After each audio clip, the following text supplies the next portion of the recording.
Au nom du Père, du Fils et du Saint-Esprit, ainsi soit-il. Bien chers fidèles, nous allons brièvement résumer ce que nous avons essayé de contempler ensemble ce deuxième dimanche de l'Avent, en prenant l'enseignement de saint Paul dans l'Épître aux Romains, lorsqu'il dit que tout ce qui s'est passé dans le passé et ce qui fut écrit s'est passé et fut écrit à notre instruction, afin que, moyennant la patience et la consolation des Saintes Écritures, nous puissions conserver l'espérance. Et cette espérance qui est notre Seigneur Jésus-Christ,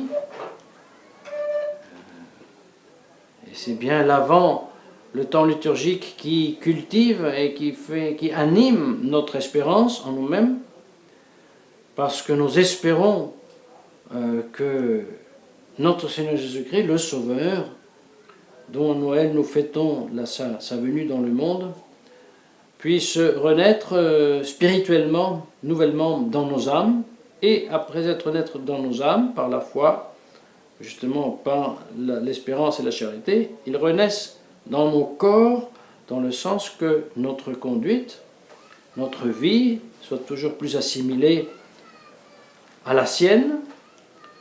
Et c'est possible, encore une fois, parce que Jésus-Christ était vrai homme, outre que vrai Dieu, et toutes ses vertus, tous ses états d'âme aussi, qu'il vivait dans son humanité, il nous les communique à travers la grâce sanctifiante, et il veut, même il ordonne, que nous n'en fassions part. Voilà la raison pour laquelle nous nous communiquons à son corps et à son sang quand nous recevons la Sainte Communion. C'est cela que donc nous contemplons, nous désirons, lorsque nous contemplons et nous méditons les textes du temps de l'Avent, et spécialement aujourd'hui cette épître de saint Paul, et nous avons cueilli un enseignement, n'est-ce pas, de tout ce que nous avons lu aujourd'hui dans cet extrait de l'Épître aux Romains. Et nous avons dit tout ce qui est passé par l'arrière et de notre instruction. Eh bien, nous avons dit ceci. Le peuple élu, bien souvent, a subi l'esclavage. Il a été esclave en Égypte, il a été esclave en Babylonie, mais aussi chez soi, à sa maison, il est esclave et elle a subi la domination de d'autres populations, à la fin les Romains. Et les Saintes Écritures qui nous consolent et qui nous donnent espérance, parmi les prophètes, ont toujours averti le peuple que pour avoir abandonné Dieu et ses lois, il sera puni. Et avec cette punition, toujours a été aussi annoncée la délivrance, la libération. D'ailleurs, ce que fait Dieu avec Adam et Ève, il leur dit qu'ils devront passer leur vie dans la souffrance, mais en même temps, pas pour la punition, pour le péché originel, mais en même temps, et déjà, dès le premier instant, annoncer le protévangile, le Sauveur qui les sauvera. Mais de tout cela, quel est le simple enseignement que nous voulons traire? C'est que, bien que Moïse était un vrai homme en chair et en os, et qui a vraiment délivré le peuple d'un vrai esclavage en Égypte, et nous sommes heureux que c'était comme ça. De même que Cyrus vraiment a libéré le peuple élu de la captivité babylonienne et a dit maintenant ça suffit, tournez, allez chez vous, refaites-vous votre temple et vivez en paix dans votre beau pays. En même temps, les prophéties qui prophétisaient tous ces événements avaient un sens éternel. c'était le sens d'annoncer le vrai Moïse, qui est notre Seigneur Jésus-Christ, qui libère de la vraie captivité et du vrai esclavage, qui est le péché et les conséquences du péché. Et cette vie ici sur terre, c'est la vie dans la vallée des larmes, comme nous chantons dans le Salve Regina, de laquelle uniquement et exclusivement Jésus-Christ, par sa vie, par sa mort, par sa résurrection, et tout cela précédé justement par sa naissance que nous fêtons à Noël, nous a délivrés. Et le sens de cette avance, c'est de susciter en nous l'espérance des choses éternelles. Alors même si aujourd'hui nous vivons dans l'esclavage d'Égypte et dans la captivité babylonienne, avec la Babylonie de Strasbourg et de Bruxelles, avec le diktat de cette mafia de peu de gens privés qui sont en train de nous ôter même l'air que nous voulons respirer. Comme disait Pion, s'ils pouvaient, ils nous feraient même payer l'air que nous respirons, tout cet esclavage qui est vraiment étouffant. Mais nous devons justement apprendre des Écritures qu'un tel esclavage a un sens, c'est une punition. Comme le peuple élu était puni pour avoir tué son Dieu, ainsi la chrétienté est punie pour l'avoir abandonné, renié. Lui, le peuple chrétien, pas tellement les communistes et les maçons, mais les Judas qui occupent le Vatican, qui sous la coupole de Saint-Pierre, dans le concile, ont renié Jésus-Christ.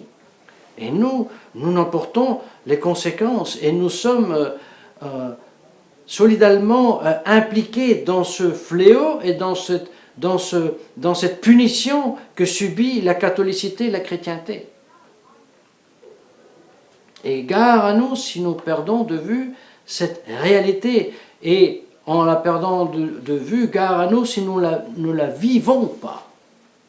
Il faut le vivre comme notre Jésus-Christ a vécu la passion pour l'expiation des péchés du monde.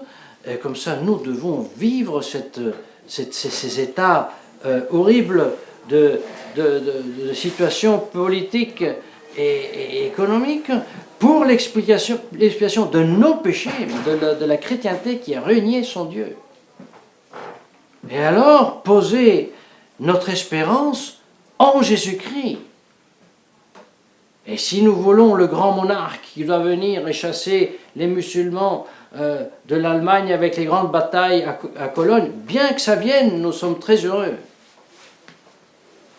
Mais dès maintenant, nous savons que lorsque l'Europe sera délivrée du fléau de l'islam et de la dictature monétaire et politique, ça sera pour nous préparer à être libérés définitivement du péché et de rejoindre le ciel, l'éternité. Voilà la raison pour laquelle, comme un disque qui se répète en continuation, je mets en garde devant certaines politiques qui, c'est vrai, haussent le ton contre la grande finance, contre le plan Kalergi, contre tout cela, mais pour des fins uniquement terrestres, temporelles, sans dimension et surtout sans la fin du surnaturel de l'éternité. Et ça, c'est très noisif. Le moindre qu'on puisse dire, cela veut dire être têtu, on peut presque dire aveuglé, comme l'étaient les apôtres jusqu'au dernier moment, lorsqu'ils pensaient que Jésus-Christ venait à instaurer un règne d'Israël souverain qui allait établir un gouvernement avec une armée, des ministères, et aller soumettre toutes les nations de tout le monde. Et Jésus-Christ disait non. Mon royaume n'est pas de ce monde. Je pourrais très très bien si je voulais, mais je ne veux pas parce que moi je suis venu à vous préparer le royaume des cieux. Voilà pourquoi nous prions si souvent. Et demandons la grâce despicere terrena et amare celestia. Et quand on dit despicere terrena, on ne dit pas mépriser le péché, les choses mauvaises de ce monde. Mais par rapport aux choses éternelles, aux choses mépriser même les choses bonnes dans ce monde. Qui n'haït pas son père, sa mère, etc., n'est pas digne de moi. Mais ça ne veut pas dire qu'il faut haïr son père et haïr sa mère, que le commandement m'ordonne de vénérer. Mais en comparaison avec le ciel, dans ce sens-là, oui. C'est-à-dire dans le sens aimer plus Dieu, plus le ciel, que même le propre père, la propre mère. Dans ce sens-là, oui. La grâce que nous demandons à la très sainte Vierge Marie, qu'elle puisse intercéder pour nous afin que notre espérance soit vivifiée et, comme dit le prophète Isaïe, que l'espérance donc vous fasse remplir de toutes sortes de joies et même qu'elle vous fasse déborder de joie dans l'Esprit Saint. Au nom du Père, du Fils, du Saint-Esprit, ainsi soit.